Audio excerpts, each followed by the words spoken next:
sore, kembali lagi di Ngopas, Ngobrol Pendidikan Santuy. Pak Salim, ya tadi sebelum memimpin di sini kan pasti Pak Salim kan mungkin banyak hal yang dipikirkan. Nah, apa yang terpikir di Pak Salim sebelum ke sini, Pak? Iya, saya lanjutkan bahwa di setiap institusi, di setiap lokasi itu pasti ada tantangan, pasti ada hambatan, pasti ada potensi.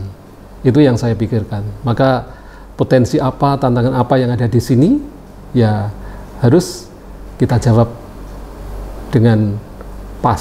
Nah, untuk itu kembali saya sampaikan bahwa sekolah harus menjamin masa depan siswa. Ini luar biasa, kalimat ini tidak main-main ini. Maka supaya bisa menjamin masa depan siswa itu, ya kita harus bagus dalam segala hal. Proses pembelajaran, kompetensi guru, kemudian ketersediaan alat, bengkel, ruang, dan lain-lain. Kompetensi guru harus kita update terus. Artinya bahwa guru kebutuhan pengetahuan ke depan seperti apa, kita kirim diklat, kita kirim magang, supaya kompetensi guru itu bagus sehingga mengajar itu percaya diri dan bisa mentransfer ilmu dengan luar biasa kepada anak-anak. Itu.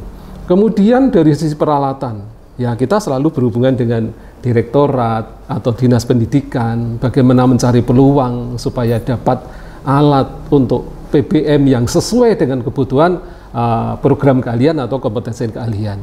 Kemudian ini yang tidak kalah pentingnya, yang paling utama adalah hubungan dengan industri. Nah, hubungan dengan industri seperti yang dicanangkan oleh Direktorat PSMK, yaitu kawin dengan industri. Nah, kawin dengan industri ini harus kita kembangkan terus, bagaimana berhubungan dengan industri supaya segala kepentingan sekolah itu bisa terakomodir, mulai dari magang guru, guru tamu, kemudian kelas industri, magang atau praktek kerja lapangan siswa, apalagi untuk perekrutan tamatan. Nah, untuk perekrutan tamatan itu harus kita kembangkan hubungan dengan industri. Maka di sini peran Wakahumas nanti yang harus kita kedepankan untuk hubungan dengan industri, di samping ketua jurusan atau ketua kompetensi sebagai ujung tombak, industri mana yang harus kita pilih, yang harus kita dekati. Nah, selain itu juga akan kita kembangkan kerja di luar negeri. Program kerja di luar negeri tentu tidak main-main, harus legal. Maka nanti kita kembangkan kerjasama dengan Snaker Provinsi Jawa Tengah, bidik kerja di Jepang, atau namanya itu magang Jepang. Tapi itu adalah lulusan. Nanti anak kita siapkan, apalagi di sini juga punya guru bahasa Jepang, kita siapkan secara bahasanya, dan juga kita siapkan secara fisiknya. Karena di Disnaker itu ada syarat fisik yang luar biasa, harus mampu berlari 3 km maksimal 15 menit, set up 35 kali, push up 35 kali untuk siswa laki-laki. Setelah lulus fisik, baru nanti akademis. Setelah lulus akademis, baru didiklat selama 1 tahun. Selama 1 tahun, untuk terutama budaya Jepang dan bahasa Jepang. Itu program itu pasca lulus? Pasca lulus. Menjelang lulus sudah kita mulai, menjelang lulus. Anak yang berminat kita rekrut gitu, kemudian kita kasih penjelasan, bekerja sama dengan industri, dengan Disnaker Provinsi dan dengan penyedia tenaga kerja. Soal biaya sangat nyaman, karena penyedia tenaga kerja nanti yang akan membiayai, di mana biayanya itu sekitar 25 juta, nanti diutangi dulu. Bekerja sama dengan BNI, nah nyarutangnya itu setelah anak mulai bekerja di Jepang. Ada nggak program yang kira-kira lebih menarik yang dipetakan sama kawan-kawan yang ada dalam negeri gitu, yang tidak memberikan beban utang kepada siswa? Itu tentu. Jadi kita sudah bekerja sama dengan Ungaran Sari Garmen gitu misalnya. Setiap tahun lulusan kita direkrut, yaitu tentu dari jurusan tata busana atau kompetensi tata busana. Kemudian kita juga bekerja sama dengan Polytron untuk anak-anak TAV, ya. Kemudian dengan Astra untuk anak-anak sepeda motor. kemudian dengan Nasmoko, Mitsubishi, terutama Mitsubishi, itu untuk anak-anak TKR, kendaraan ringan. Dan bahkan ini bulan depan, itu kita sudah programkan semua guru teknik kendaraan ringan bersama dengan toolman yang berjumlah 11 orang untuk kita magangkan di Mitsubishi. Kebetulan Mitsubishi-nya di Kabupaten Kebumen, di Kota Kebumen, sehingga nanti di sana dibiayai dari bos karena memang bisa ada rekening dari sana, kita biayai supaya kompetensi guru maupun toolman itu sesuai dengan kebutuhan industri, sehingga akan mentransfer anak-anak ilmu pengetahuan dan keterampilan itu dengan baik. Ya, ini saya kira yang menarik ya Bu In, Pak Ali juga saya kira, dengan Bu Sunarti juga saya kira, mengembangkan potensi anak-anak kita di bidang energi terbarukan. Ya, ini kan sepertinya anak-anak berlatih, diajari untuk membangun satu proses pembangunan ya listrik ya, mobil listrik.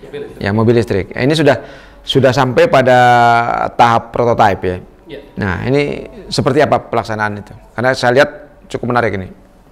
Alhamdulillah kita sudah sampai pada launching, sudah jadi, sudah dipakai mobil listriknya. Pada saat saya datang sertijab di sini tanggal 18 Januari, langsung diajak keliling oleh sopir guru otomotif untuk mengenal seluruh lingkungan SMK Negeri 1 Bancak ini dengan mobil listrik waktu itu. Jadi saya sudah merasakannya. Ya, bagus saya kira itu. Ya, ini satu-satu program yang saya kira harus terus kita dukung ya, kita kembangkan terus ya. Karena di samping mobil listrik juga ada program-program lain yang dikembangkan oleh SMK Negeri 1 Bancak seperti tata busana gitu misalnya. Kedepannya saya nggak tahu mau mengembangkan apa lagi gitu Bu In. Ya. Pengembangan mobil listrik itu Pak Tambah itu kan kerjasama kolaborasi dari 5 program keahlian. Jadi interiornya itu yang mendesain sendiri itu dari tata busana. Kemudian untuk perakitannya itu antara TBSM dengan TKRO, teknik kendaraan ringan. Kemudian softwarenya itu dari TKJ karena dipantau dengan GPS dan elektriknya. Kemudian yang pemasangan elektriknya yang mendesain itu dari anak-anak TAV itu sendiri. Jadi 5 program keahlian yang ada di Bancak itu kolaborasi untuk pengembangan mobil listrik itu yang sudah dilaunchingkan. Ini berarti kendaraan bersama ya. Hasil karya. Kristan dan para pemirsa di seluruh Indonesia, juga para pencinta pendidikan vokasi, mari saya kira ini pekerjaan kita sama-sama, bagaimana kita membangun sumber daya manusia Indonesia. Ya, jangan kita berkecil hati meskipun kita dari pinggiran. Ya, justru yang dari pinggiran ini bisa mendukung program-program yang lebih besar, sehingga menjadi program-program unggulan pada tingkat yang lebih besar atau pada tingkat nasional. Nah, kalau kita lihat dari sisi filosofi pembangunan gitu kan, orang selalu bilang, bahkan dari dulu sampai sekarang, yang namanya pembangunan di perkotaan itu kan akan sangat bergantung kepada pembangunan di pedesaan. Kalau di pedesaan itu bagus, maka perkotaan juga akan maju dan lebih cepat. Nah, mudah-mudahan ini berlaku juga untuk anak-anak kita, teman-teman kita, sahabat-sahabat kita yang mengembangkan SMK, mengembangkan pendidikan vokasi lebih luas lagi ya. Oke, sebelum sesi ini kita akhiri, mungkin Bu Iin akan menyampaikan sesuatu, ada yang perlu disampaikan Bu Iin? Ya, terima kasih. Yang namanya pendidikan SMK itu memang sangat dibutuhkan oleh masyarakat. Alumni yang mau diwawancari yang sudah oleh karena itu kami selalu memotivasi pada Bapak Ibu guru dan rekan kami untuk tetap semangat dan tidak pernah lelah mendampingi siswa-siswi kita untuk dan menemukan jalan hidupnya ke masa depan yang lebih baik gitu Pak. Ya, Pak Salim, ada yang mau disampaikan? Oke. Jadi sekarang ini usianya 17. Jadi sudah dewasa. Untuk itu ini adalah saatnya untuk berkembang lebih pesat lagi. Tinggal landas untuk ke kasih. Iya. Jadi sudah usia sweet 17. Ya, ada yang mau disampaikan? Ya, saat ini yang usia 17 sudah semakin dewasa, maka pengembangan SMK itu akan semakin maju. Apalagi nanti dari alumni juga di PMB-nya juga sudah ada anak-anak itu sudah dilatih dengan beberapa kompetensinya, dan ada yang usaha mandiri, wirausaha. Ini sudah ada yang juga yang berhasil. Kebetulan anak datang ke sini, bisa nanti dicari informasinya tentang pengembangan wirausahanya. Oke, Mbak Narti mau ngegongi, Ya. monggo. Dengan adanya pendidikan, saya selaku masyarakat mengucapkan terima kasih kepada pemerintahan. Semua ini untuk mengurangi kemiskinan bangsa Indonesia. Dengan adanya majunya pendidikan, berarti anak-anak sekolah punya kreatif, punya tanggung jawab, punya pemikiran apa yang harus kita mengerjakan, sekali lagi untuk mengurangi kemiskinan. Yang menjadi kendala ini gini Pak Aris, saya sekali lagi ucapkan terima kasih pada negara, SPP, SPI, atau uang apapun dibebaskan untuk masyarakat, urasan bayar. Namun kenyataan yang ada di mungkin sekolah lain-lainnya, negara itu dengan adanya semuanya dibebaskan, ada dana-dana yang khususan ilah untuk bangunan dan sebagainya. Sebab bangunan yang ada di negara itu ditentukan hanya untuk tertentu saja, yang lain-lainnya tidak boleh. Sekali lagi, dengan adanya masyarakat dibebaskan itu ucapan terima kasih, namun dari sekolah tidak bisa mengembangkan bangunan lain-lainnya. Nah, untuk ini supaya negara itu adalah betul-betul bagaimana caranya untuk SPP, SPI kuwi ilang nanging ana dana sing khususan ilang kanggo sekolah dan majan sekanten mawon Pak.